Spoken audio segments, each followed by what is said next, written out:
సంక్రాంతి పండుగ సందర్భంగా పెద్ద ఎత్తున ప్రజలు సొంతూర్లకు వెళ్తున్నారు. దీంతో సిటీలో ప్రధాన బస్ స్టేషన్ అయిన ఎంజీబీఎస్ లో పోలీసులు, ఆర్టీసీ అధికారులు పర్యవేక్షించారు. ప్రయాణికులకు ఇబ్బందులు కలగకుండా ఏర్పాట్లు చేశామన్నారు అధికారులు. రద్దీ సమయంలో దొంగలు దోపిడీలకు పాల్పడకుండా అవుట్ పోస్ట్ పికెట్ ఏర్పాటు చేశామన్నారు డీసీపీ. సీసీ కెమెరాల్లో నిరంతరం పర్యవేక్షిస్తున్నామని తెలిపారు. రౌండ్ ద క్లాక్ పికెట్లు కూడా పోలీస్ వారి తరఫున ఏర్పాటు చేయడం జరిగింది. ఈ రష్ అంతా ఈ సంక్రాంతికి మెయిన్లీ ఆంధ్రాకి వెళ్తున్నారు కాబట్టి సంక్రాంతి వెళ్ళడము అప్ టు 13th వరకు ఉంటుంది. మళ్ళీ 14th and 15th పండుగ అయిన తర్వాత మళ్ళీ 16th, 17th కూడా ఈ రష్ ఇట్లాగే ఉంటుందని అనుకుంటున్నాము. సో అట్లాంటి పరిస్థితుల్లో పోలీసు పరంగా అన్ని భద్రతా చర్యలు తీసుకోవడం జరిగింది.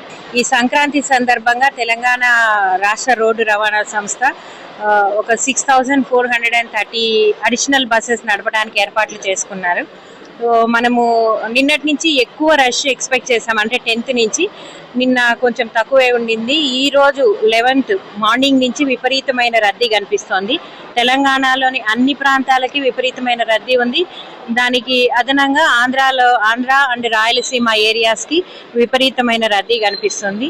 రోజు ఇమ్లీబాన్ నుంచి అరౌండ్ 2600 బస్సెస్ నడుపుతామండి. ఈరోజు ఇప్పటికే అదనంగా 395 బస్సెస్ పంపించడం జరిగింది. వీటిల్లో ఎక్కువగా మనకి మహబూబ్ నగర్, కర్నూలు, ఖమ్మం అండ్ నల్గొండ ఏరియాలకి ఎక్కువ మంది ట్రావెల్ చేస్తున్నారు.